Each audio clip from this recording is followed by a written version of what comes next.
Thanks very much for staying with us. Time now for Eye on Africa with me, Georgia Calvin-Smith. Tonight, Tanzania's president dies after weeks of speculation about his health, claims that he'd caught coronavirus and denials from the government that he was ill. Authorities say that 61-year-old John Magufuli died of a heart condition in Dar es Salaam. Also, as Congo-Brazzaville gears up for presidential elections on the 21st, our team heads to Pool, where in 2016 a brutal war was triggered by post-electoral violence. And Pretoria-born singer Eli Zaelo moved to Hong Kong 6 years ago and has thrown herself into C-pop. Her love songs have earned her a growing following both in China and back home in South Africa. We hear more from her about her burgeoning career. But first, Tanzania's president, John Magufuli, has died of a heart condition in Dar es Salaam. The vice president made the announcement on state television on Wednesday after days of uncertainty over Magufuli's health. The 61-year-old had not appeared in public for weeks. The opposition had demanded answers and cited sources claiming that Magufuli had coronavirus. The government vehemently denied that. Well, Mikawa Shachwayu joins us now with more. Mikawa, what more do we know about the circumstances of Magufuli's death? Well, the Vice President Samia Suluhu Hassan announced that President John Magufuli died due to heart complications. She said that he was admitted to a hospital in Dar es Salaam on the 6th of March. Magufuli has been out of the public eye since late February, and last week rumors of his deteriorating health and even death started to gain momentum in Tanzania and the region. As you said, the main opposition leader, Tundu Lissu, said that he had been flown to a hospital here in Nairobi and then India. The Prime Minister and other government officials were adamant that Magufuli was well and working hard as usual. There are many people that believed his heart complication could have been brought on by COVID. Magufuli was Africa's most prominent COVID-19 skeptic. Last year, he said that prayers would save Tanzania from COVID-19.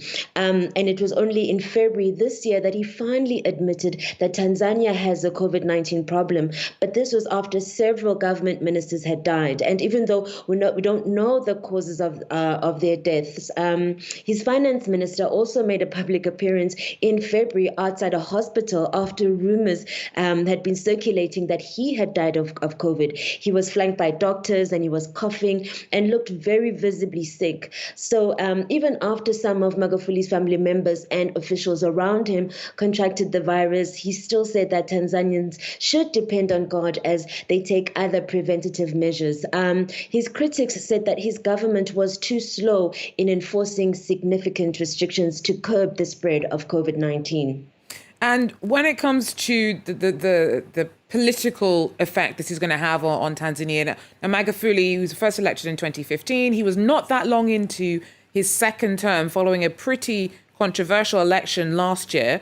Where does his absence leave the country politically? Well, constitutionally, the vice president is supposed to take over and finish off the term, but it's not clear as there's a few factions within the ruling CCM party that may want to swing things a different direction. Magufuli first came to power in 2015, and as you say, last year won a very highly contentious elections, which was riddled with vote rigging. Before he was president, he was nicknamed the bulldozer, and he was loved for driving programs to build roads as a minister for works. And he was known for disliking the waste of money. However, as president, he was accused of cracking down on dissent and curtailing certain freedoms, such as press freedom, and he hampered the work of civil society organizations. So with his absence, you will still see what what the ruling CCM party rather will choose to do, whether they will carry on where he left or will be forced to make certain reforms and bring back certain civil liberties. Thanks very much. For our regional correspondent there, Mikawa Shachwayu, filling us in on some of the ancillary issues linked to the report of the death of Tanzania's President John Magufuli. On another news, Kenya's upheld a ban on female genital mutilation on Wednesday after the High Court dismissed a petition by a doctor who tried to argue that outlawing FGM a decade ago was unconstitutional. However, the three-judge panel found that FGM falls short as a cultural practice because it inflicts harms on women and girls. Campaigners against it say that the decision is a victory for women's rights, as it is rarely consensual. 1 in 5 women and girls between 15 and 49 in the country have undergone FGM. President Kenyatta's pledged to end the practice by 2022. At least 33 people have been killed in northern Mali after around 100 suspected Islamist extremists ambushed a Malian military convoy. Attackers on motorcycles targeted the soldiers on Tuesday near Tasset in the region of Gao. UN peacekeepers and France's Operation Barkhane helped evacuate wounded troops and secure the area afterwards. Jihadist fighters with links to Al-Qaeda and the Islamic State group operate nearby. However, no one's yet claimed responsibility for the attack. Zulu mourners accompanied the body of their late leader to the palace on Wednesday ahead of his burial. King Goodwill Zwelithini was the longest-serving monarch in Zulu history. He died aged 72 last Friday after weeks of treatment for diabetes. Now, as Congo-Brazzaville gears up for presidential elections on the 21st, our team went to the region of Pool in the south. It's where, in 2016, a brutal war triggered by post-electoral violence saw militiamen known as the Ninjas take up arms against government forces. A ceasefire was signed in December 2017, but the wounds remain raw. Rigen and his family abandoned their house in November 2016. Moi, avant, je vivais ici, ça, c'était ma maison. C'était brûlé. The Pool region where they lived was then the site of a brutal war between government forces and armed militia. Nicknamed the Ninjas, they opposed the re-election of President Denis Sassou Nguesso. Ils commencent à tirer. Au village là-bas, papa. Il y avait seulement un sac des habits des enfants et des pantalons de moi. On a voulu aller à pied là-bas. Like most of the 138,000 people displaced by the conflict, Rigen returned to his native land a year later, just before a ceasefire was brought in. Pool has since been recovering, and food production has finally returned to pre-war levels following investment by the government and the UN. But for many here, the wounds from the war are still raw. The exact number of civilian casualties is not known because the war was fought behind closed doors with no access given to journalists and humanitarian workers. Some activists say locals were tortured, raped, kidnapped and killed by both sides during the war. Pour nous, il y a incontestablement matière à crimes contre l'humanité et crimes de guerre dans le Pool. Et c'est le combat que nous menons aujourd'hui, de pousser la mise en place d'une commission indépendante. In 2018, the Congolese government promised to set up an independent commission to investigate alleged crimes, but that is yet to happen. Authorities say they want to focus on fostering peace in the region. Nous avons tous besoin de paix. Le Congo a trop souffert et maintenant il faut tourner définitivement la page. Il faut penser au lendemain et le lendemain exige que le pays soit développé. Et pour le développer, justement, il faut que le pays soit en paix. Voilà. Despite this focus on reconciliation, for many the trauma of just a few years ago is too recent to be put aside.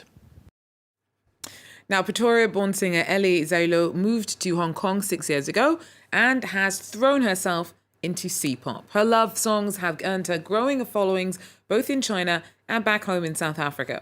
Earlier this year, she released her first single in Mandarin. Have a listen.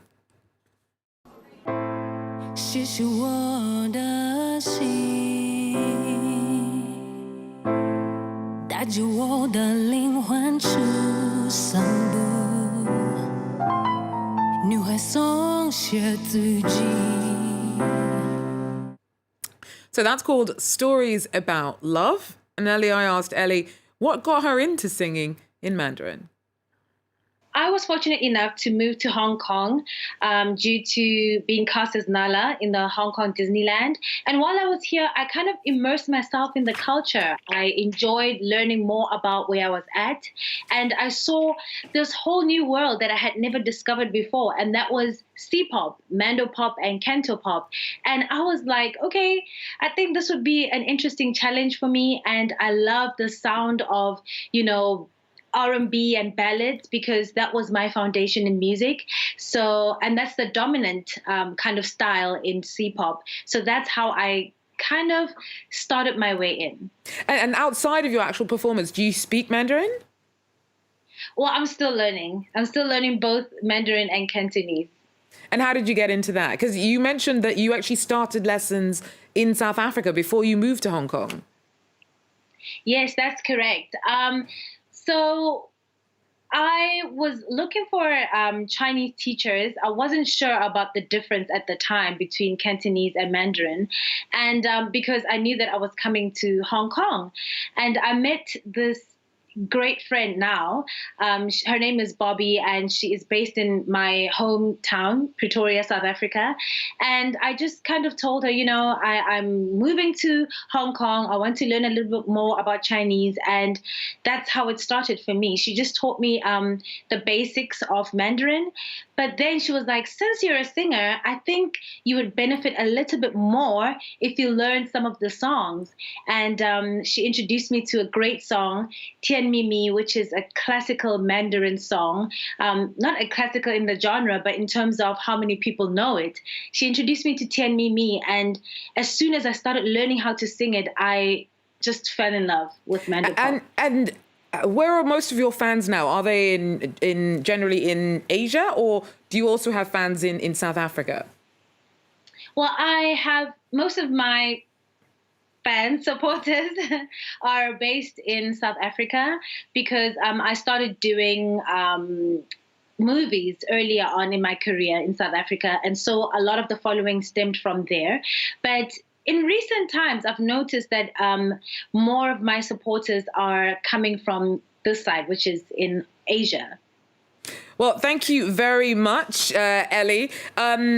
Just this week, you won an award for, what was it? The most popular live performance. So you don't just, release singles, you actually perform as well. How's the pandemic affected that side of your career? Well, thank you for, touching on that.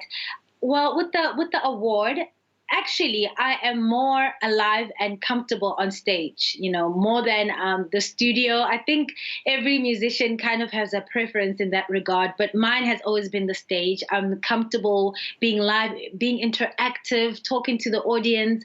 That is where I'm most at home. So that award really meant a lot to me.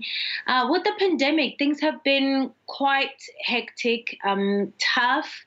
But we are all hopeful in Hong Kong that, things will open up again soon. It seems to be headed in that direction a little bit.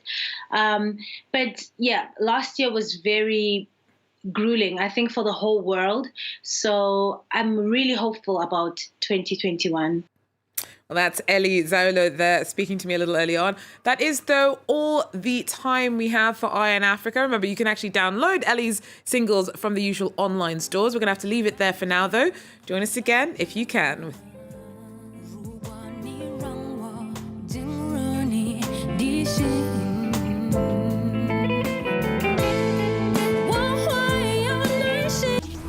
In 2011, France 24 followed Big Sam and his men fighting Colonel Gaddafi's forces in the streets of Tripoli. Once Martyrs Square had fell, we knew that the end of Gaddafi was close. 10 years on, our reporters caught up with Sam, now known as Hussam Najer, as well as supporters of General Haftar, the warlord who's been fighting the UN-recognized government. Gaddafi may now be just a memory, but Libya remains deeply divided. Revisited, presented by Stuart Norval on France 24 and France24.com.